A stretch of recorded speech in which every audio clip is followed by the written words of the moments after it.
अथ श्रीबृहस्पतिस्तोत्रम्। गुरो बृहस्पतिर्जीवः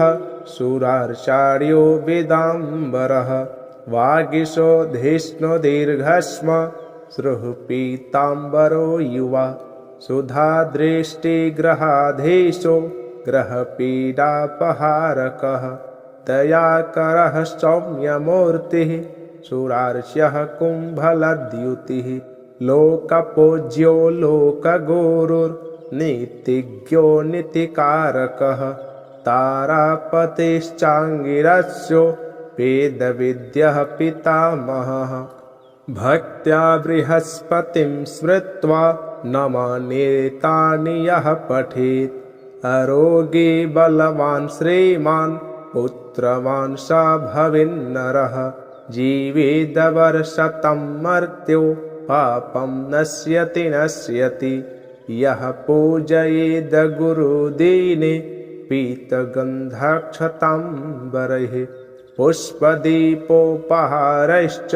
पूजयित्वा बृहस्पतिं ब्रह्माणान् भोजयित्वा च पीडा शान्तिर्भवेत् गुरुः। गुरो बृहस्पतिर्जीवः सुरार्चार्यो वेदाम्बरः वागीशो धिष्णो दीर्घस्म श्रुः पीताम्बरो युवा सुधादृष्टिग्रहाधीशो ग्रहपीडापहारकः दयाकरः सौम्यमूर्तिः सुरार्च्यः कुम्भलद्युतिः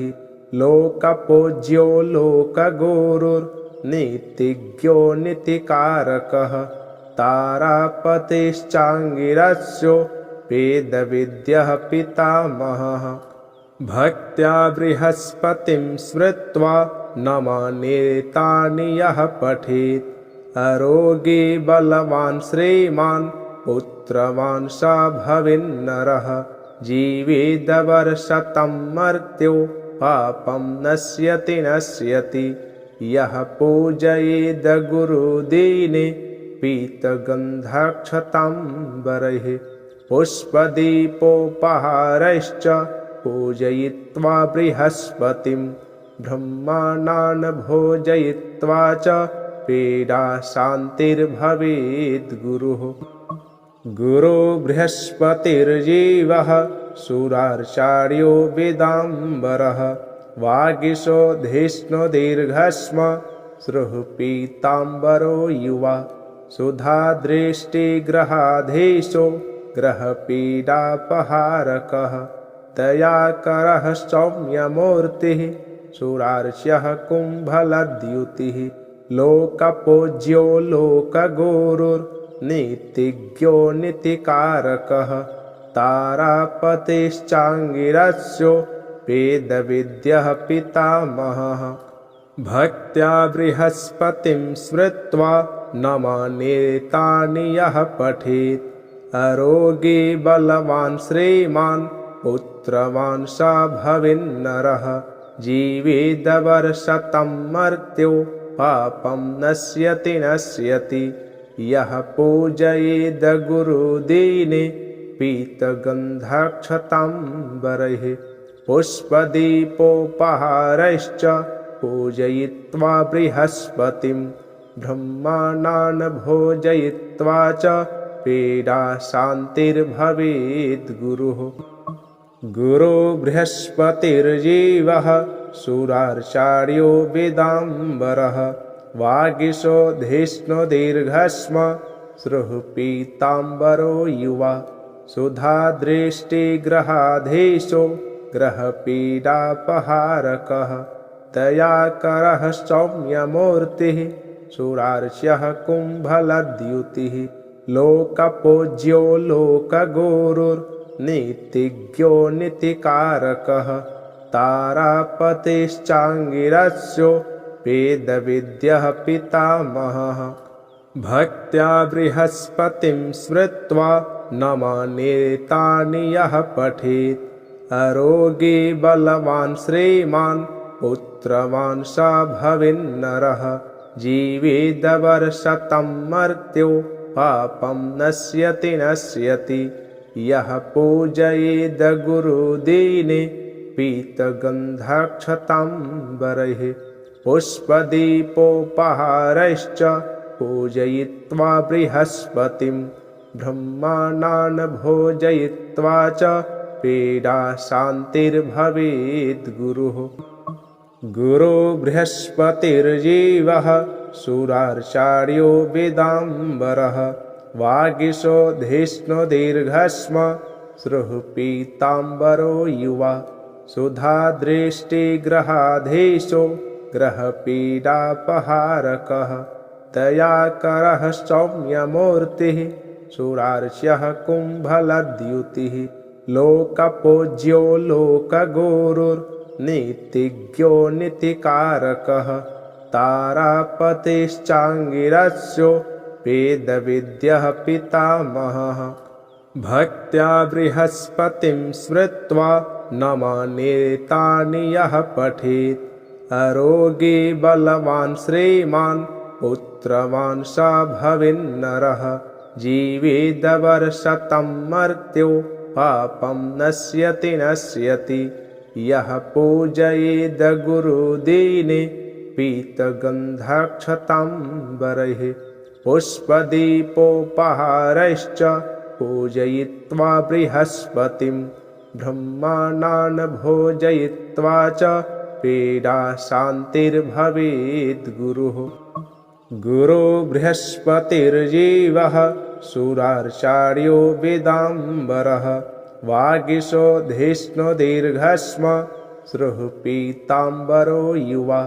सुधादृष्टिग्रहाधीशो ग्रहपीडापहारकः दयाकरः सौम्यमूर्तिः सुरार्च्यः कुम्भलद्युतिः लोकपूज्यो लोकगुरुर्नीतिज्ञो नीतिकारकः तारापतिश्चाङ्गिरस्यो वेदविद्यः पितामहः भक्त्या बृहस्पतिं स्मृत्वा नमान्येतानि यः पठेत् अरोगी बलवान् श्रीमान् पुत्रवान् स भवेन्नरः जीवेदवर्षतं मर्त्यो पापं नश्यति यः पूजयेद गुरुदीने पीतगन्धक्षताम्बरैः पुष्पदीपोपहारैश्च पूजयित्वा बृहस्पतिं ब्रह्माणान् भोजयित्वा च पीडा शान्तिर्भवेद् गुरुः। गुरो बृहस्पतिर्जीवः सुरार्चार्यो वेदाम्बरः वागीशो धिष्णो दीर्घश्म श्रुः पीताम्बरो युवा सुधादृष्टिग्रहाधीशो ग्रहपीडापहारकः दयाकरः सौम्यमूर्तिः सुरार्च्यः कुम्भलद्युतिः लोकपूज्यो लोकगुरुर्नीतिज्ञो नीतिकारकः तारापतिश्चाङ्गिरस्यो वेदविद्यः पितामहः भक्त्या बृहस्पतिं स्मृत्वा नमान्येतानि यः पठेत् अरोगी बलवान् श्रीमान् पुत्रवान् स भवेन्नरः जीवेदवर्षतं मर्त्यो पापं नश्यति यः पूजयेद गुरुदीने पीतगन्धक्षताम्बरैः पुष्पदीपोपहारैश्च पूजयित्वा बृहस्पतिं ब्रह्माणान् भोजयित्वा च पीडा शान्तिर्भवेद् गुरुः। गुरो बृहस्पतिर्जीवः सुरार्चार्यो वेदाम्बरः वागीशो धिष्णो दीर्घश्म श्रुः पीताम्बरो युवा सुधादृष्टिग्रहाधीशो ग्रहपीडापहारकः दयाकरः सौम्यमूर्तिः सुरार्च्यः कुम्भलद्युतिः लोकपूज्यो लोकगुरुर्नीतिज्ञो नीतिकारकः तारापतिश्चाङ्गिरस्यो वेदविद्यः पितामहः भक्त्या बृहस्पतिं स्मृत्वा न मान्येतानि यः पठेत् अरोगी बलवान् श्रीमान् पुत्रवान् स भवेन्नरः जीवेदवर्षतं मर्त्यो पापं नश्यति यः पूजयेद गुरुदीने पीतगन्धक्षताम्बरैः पुष्पदीपोपहारैश्च पूजयित्वा बृहस्पतिं ब्रह्माणान् भोजयित्वा च पीडा शान्तिर्भवेद् गुरुः गुरो बृहस्पतिर्जीवः सुरार्चार्यो वेदाम्बरः वागीशो धिष्णो दीर्घस्म श्रुः पीताम्बरो युवा सुधादृष्टिग्रहाधीशो ग्रहपीडापहारकः दयाकरः सौम्यमूर्तिः सुरार्च्यः कुम्भलद्युतिः लोकपूज्यो लोकगुरुर्नीतिज्ञो नीतिकारकः तारापतिश्चाङ्गिरस्यो वेदविद्यः पितामहः भक्त्या बृहस्पतिं स्मृत्वा न मान्येतानि यः पठेत् अरोगी बलवान् श्रीमान् पुत्रवान् स भवेन्नरः जीवेदवर्षतं मर्त्यो पापं नश्यति यः पूजयेद गुरुदीने पीतगन्धक्षताम्बरैः पुष्पदीपोपहारैश्च पूजयित्वा बृहस्पतिं ब्रह्माणान् भोजयित्वा च पीडा शान्तिर्भवेद् गुरुः गुरो बृहस्पतिर्जीवः सुरार्चार्यो वेदाम्बरः वागीशो धिष्णो दीर्घस्म श्रुः पीताम्बरो युवा सुधादृष्टिग्रहाधीशो ग्रहपीडापहारकः दयाकरः सौम्यमूर्तिः सुरार्च्यः कुम्भलद्युतिः लोकपूज्यो लोकगुरुर्नीतिज्ञो नीतिकारकः तारापतिश्चाङ्गिरस्यो वेदविद्यः पितामहः भक्त्या बृहस्पतिं स्मृत्वा न मान्येतानि यः पठेत् अरोगी बलवान् श्रीमान् पुत्रवान् स भवेन्नरः जीवेदवर्षतं मर्त्यो पापं नश्यति यः पूजयेद गुरुदीने पीतगन्धक्षताम्बरैः पुष्पदीपोपहारैश्च पूजयित्वा बृहस्पतिं ब्रह्माणान् भोजयित्वा च पीडा शान्तिर्भवेद् गुरुः गुरो बृहस्पतिर्जीवः सुरार्चार्यो वेदाम्बरः वागीशो धिष्णो दीर्घस्म श्रुः पीताम्बरो युवा सुधादृष्टिग्रहाधीशो ग्रहपीडापहारकः दयाकरः सौम्यमूर्तिः सुरार्च्यः कुम्भलद्युतिः लोकपूज्यो लोकगुरुर्नीतिज्ञो नीतिकारकः तारापतिश्चाङ्गिरस्यो वेदविद्यः पितामहः